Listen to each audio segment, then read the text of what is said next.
Hello friends, my name is Pragati and I welcome you to my channel future goals. Friends, इस video में आज हम discuss करने वाले हैं सीटेट एग्ज़ाम में पूछे गए कुछ मोस्ट इम्पॉर्टेंट क्वेश्चंस को। इससे पहले की वीडियोस में मैं आपसे बहुत सारे इम्पॉर्टेंट क्वेश्चंस जो आपके सीटेट एग्ज़ाम में पूछे जा चुके हैं वो मैं डिस्कस कर चुकी हूँ। इस वीडियो में भी मैं कुछ प्रीवियस ईयर क्वेश्चंस डिस्कस करने वाली हूँ जो आपके सीटेट एग्ज़ाम में पूछे जा चुके हैं और बार बार ये आपके एग्ज़ाम में क्वेश्चंस रिपीट होते हैं या फिर सेम पैटर्न पे आपको क्वेश्चंस देखने को मिलते हैं। सो ये वीडियो आपके लिए बहुत ज़्यादा इम्पॉर्टेंट होने वाली है, क्योंकि इससे आपको एक आइडिया मिलेगा कि आपके एग्ज़ाम में किस तरह के क्वेश्चंस पूछे जाते हैं और किस तरह आप इन क्वेश्चंस को ईज़िली अटेम्प्ट कर सकते हो।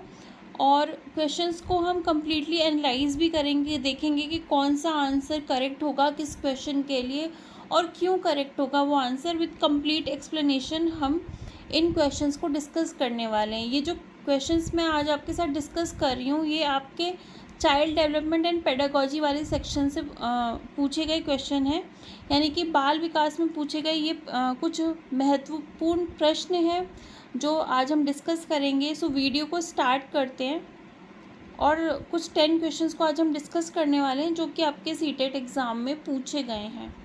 सो फर्स्ट क्वेश्चन है, out of the box thinking is related to, यानी कि जो आउट ऑफ द बॉक्स जो सोच होती है, चिंतन होता है, वो किससे संबंधित होता है। ठीक है, तो पहला ऑप्शन आपके सामने कंसिस्टेंट थिंकिंग, सेकंड है memory based thinking. Consistent thinking को हिंदी में बोला जाता है अनुकूल चिंतन।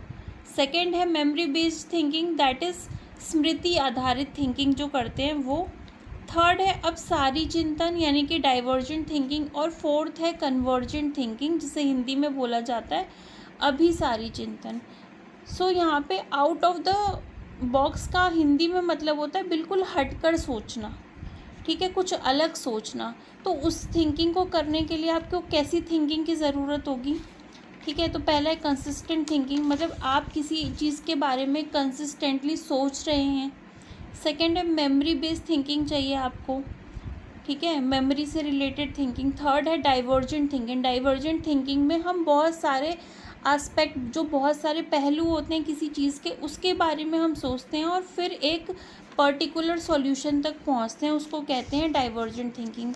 फोर्थ है कन्वर्जेंट थिंकिंग, जिसमें हम सिर्फ एक ही एस्पेक्ट पे ध्यान देते हैं, एक ही पहलू देखते हैं किसी चीज़ का, उसको बोला जाता है कन्वर्जेंट थिंकिंग, जिसे हिंदी में अभिसारी चिंतन भी बोलते हैं।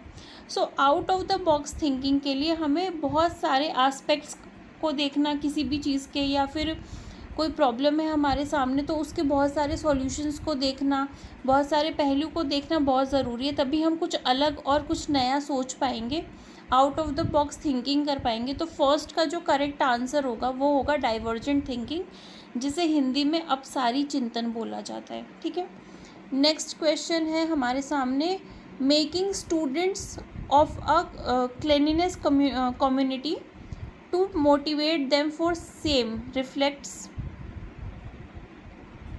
सो ये क्वेश्चन कुछ इस तरह से होगा, making students members of a cleanliness community to motivate them for the same reflects. तो विद्यार्थियों को स्वच्छता के लिए प्रेरित करने हेतु, मतलब आपको बच्चों को स्वच्छता के लिए प्रेरित करना है, तो उन्हें आप स्वच्छता समिति, कोई कम्युनिटी है जो क्लीनलीनेस कम्युनिटी है उसका सदस्य बनाना है। तो ये बनाते हो तो ये क्या प्रतिबिंबित करता है, आपको बच्चे को मोटिवेट करना है तो उसे आप कम्युनिटी का हिस्सा बना दे रहे हो, जिस चीज़ के लिए आप उसे मोटिवेट करना चाहते हो, उसे अभिप्रेरित करना चाहते हो।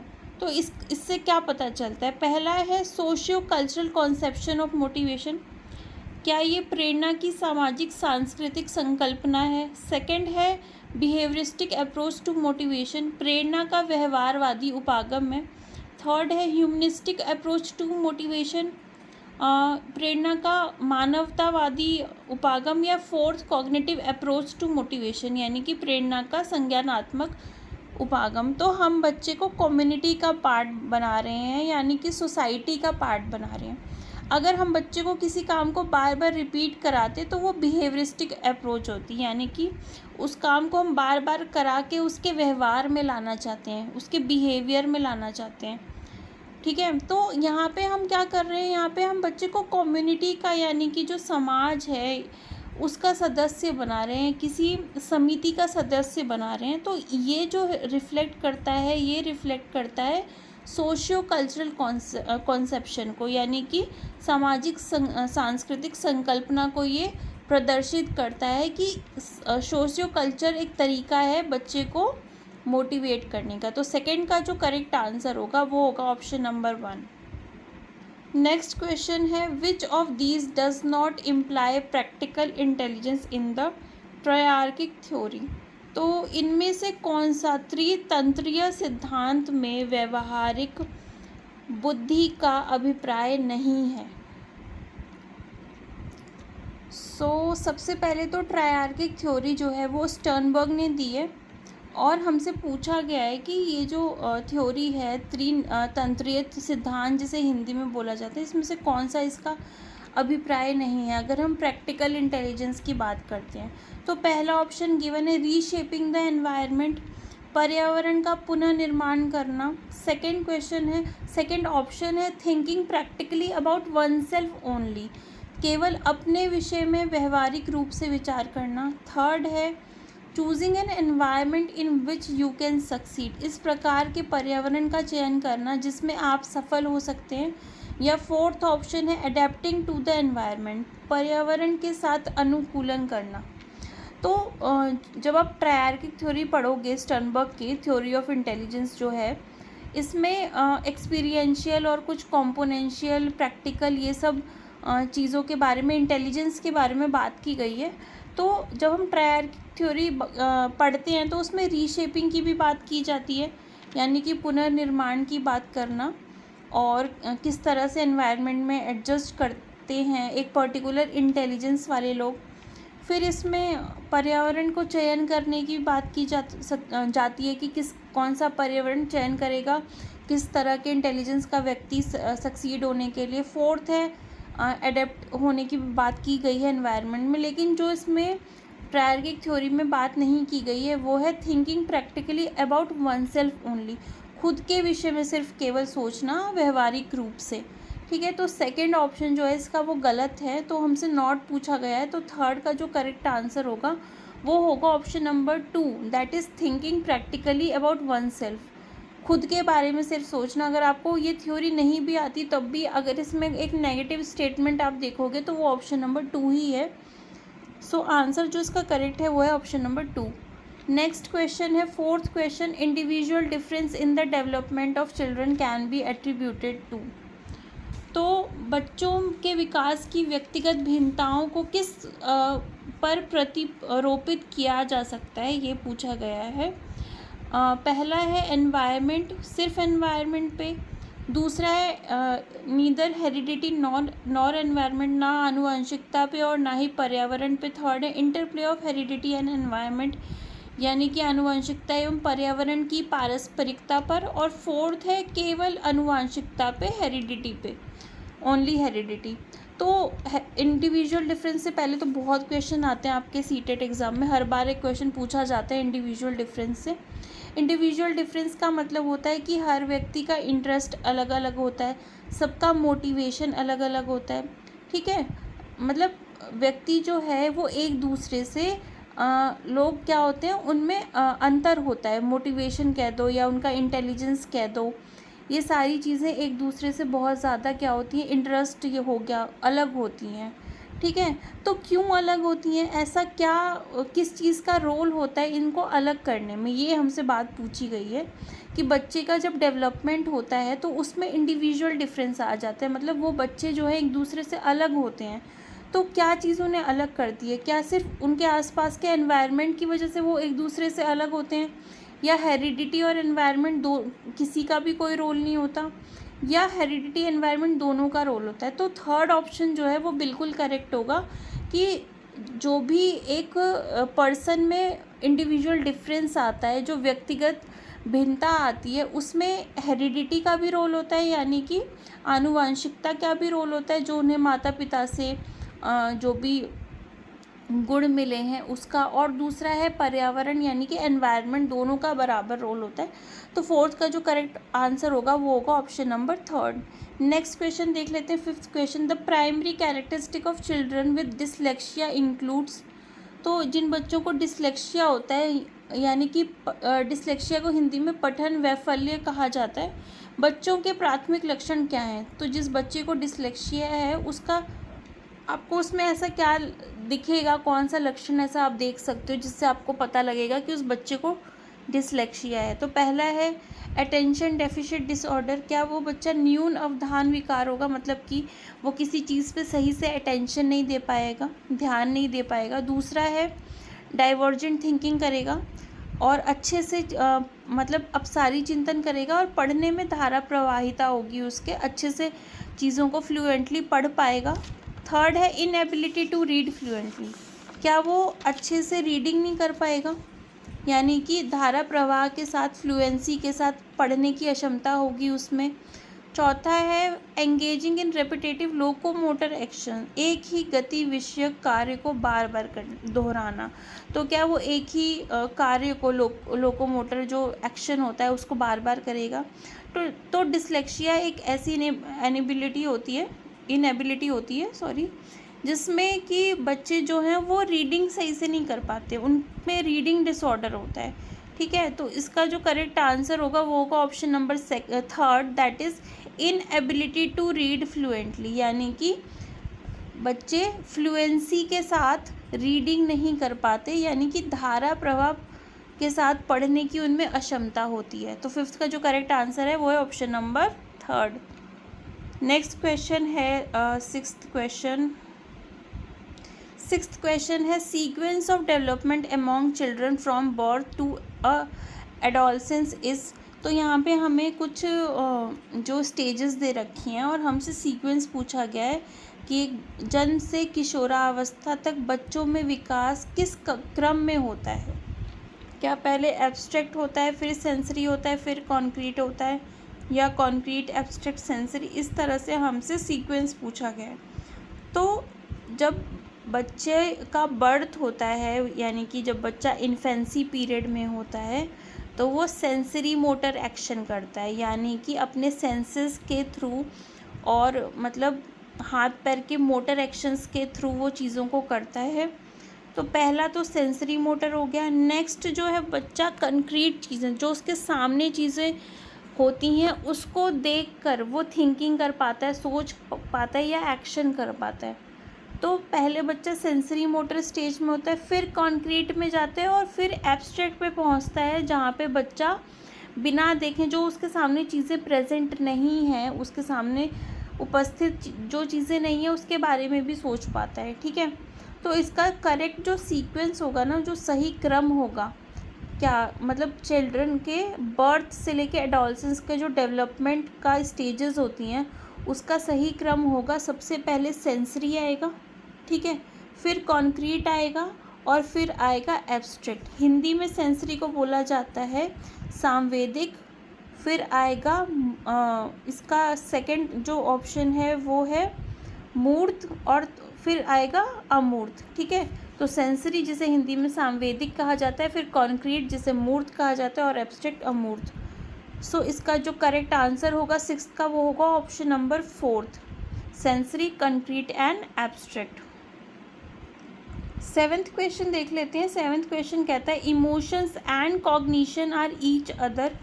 तो इमोशन या और कॉग्निशन जो है वो एक दूसरे के, पहला ऑप्शन है कम्प्लीटली सेपरेट होते हैं, बिल्कुल एक दूसरे से अलग होते हैं। ठीक है, नेक्स्ट है इंडिपेंडेंट ऑफ, क्या एक दूसरे पे से इंडिपेंडेंट होते हैं, मतलब कि स्वतंत्र होते हैं। थर्ड है इंटरवोवन विद, यानी कि सन्निहित होते हैं, एक दूसरे से जुड़े होते हैं, कनेक्टेड होते हैं। और फोर्थ है नॉट रिलेटेड टू, यानी कि संबंधित नहीं होते। इमोशन को हिंदी में संवेग कहा जाता है और कॉग्निशन यानी कि हमारा जो मानसिक एबिलिटी होती है, कॉग्निशन यानी कि संज्ञानात्मक। तो ये एक दूसरे से क्या जुड़े हुए हैं या बिल्कुल अलग हैं या फिर इंडिपेंडेंट हैं या बिल्कुल भी रिलेटेड नहीं है। तो इमोशन और कॉग्निशन एक दूसरे से क्या होते हैं, इंटरवोवन होते हैं, जुड़े हुए होते हैं, बिल्कुल सन्निहित होते हैं एक दूसरे से। कैसे होते हैं कि अगर आप बहुत ज़्यादा इमोशनली परेशान हो, आपको कोई प्रॉब्लम है, तो आपका कॉग्निशन भी ठीक से काम नहीं करेगा। मतलब कि जो आपकी बुद्धि है वो भी सही से काम नहीं कर पाएगी। अगर आप बहुत ज़्यादा सैड फील कर रहे हो और बहुत दुखी हो, आपका मूड ख़राब है, तो क्या आप अच्छे से पढ़ाई कर पाओगे? नहीं कर पाओगे। इसका मतलब क्या हुआ कि आपके इमोशंस का, आपकी फीलिंग्स का असर आपके कॉग्निशन पे भी पड़ रहा है। ठीक है, तो ये दोनों जो है एक दूसरे से इंटरवोवन होते हैं, यानी कि सन्निहित होते हैं। तो ऑप्शन नंबर थर्ड जो है 7th का, वो बिल्कुल करेक्ट होगा। 8th क्वेश्चन देख लेते हैं। 8th क्वेश्चन कहता है, how can teachers facilitate understanding of complex concepts in children. शिक्षक बच्चों की जटिल अवधारणाओं की समझ किस प्रकार सहज कर सकते हैं।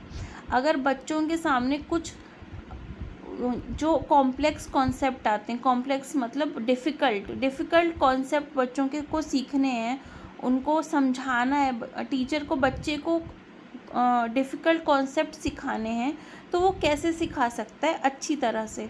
तो पहला है बाय डिलीवरिंग अ लेक्चर। क्या टीचर जो है एक व्याख्यान देकर बच्चे को चला जाए, क्या उससे बच्चे को कॉम्प्लेक्स कॉन्सेप्ट समझ में आ जाएंगे। दूसरा है बाय ऑर्गेनाइजिंग कॉम्पिटिटिव इवेंट्स। क्या टीचर जो है वो प्रतियोगितात्मक अवसरों की व्यवस्था करे। थर्ड है बाय रिपीटेटिव मैकेनिकल ड्रिल, बार बार यांत्रिक अभ्यास के द्वारा। या फोर्थ है by providing opportunities for exploration and discussion, अन्वेषण एवं परिचर्चा के लिए अवसर उपलब्ध करके। तो क्या टीचर लेक्चर अगर दे के चला जाएगा तो बच्चे को कॉम्प्लेक्स कॉन्सेप्ट, यानी कि जो डिफ़िकल्ट कॉन्सेप्ट है वो समझ में आ जाएंगे? बिल्कुल भी नहीं आएंगे अगर टीचर लेक्चर दे के चला गया सिर्फ। तो फर्स्ट ऑप्शन तो होगा नहीं। सेकंड है कॉम्पिटिटिव इवेंट करा देना, कंपटीशन करा देना। तो ये तो कोई भी तरीका नहीं, अगर आप बच्चों के बीच में कंपटीशन करा दो तो वो कॉम्प्लेक्स कॉन्सेप्ट सीखने में कैसे हेल्प कर सकता है? नहीं कर सकता। तो सेकंड ऑप्शन भी नहीं होगा। थर्ड है बार बार उसी चीज़ को करा कर। तो बार बार उसी चीज़ को मैकेनिकल ड्रिल करवाओगे आप, तो वो फिर सीखना नहीं हुआ, वो तो फिर रटना हो गया ना। आपने कुछ सीखा कहाँ, आप तो उस चीज़ को बार बार करके एक तरह से प्रैक्टिस करके रट रहे हो। ठीक है, तो ये भी ऑप्शन गलत होगा।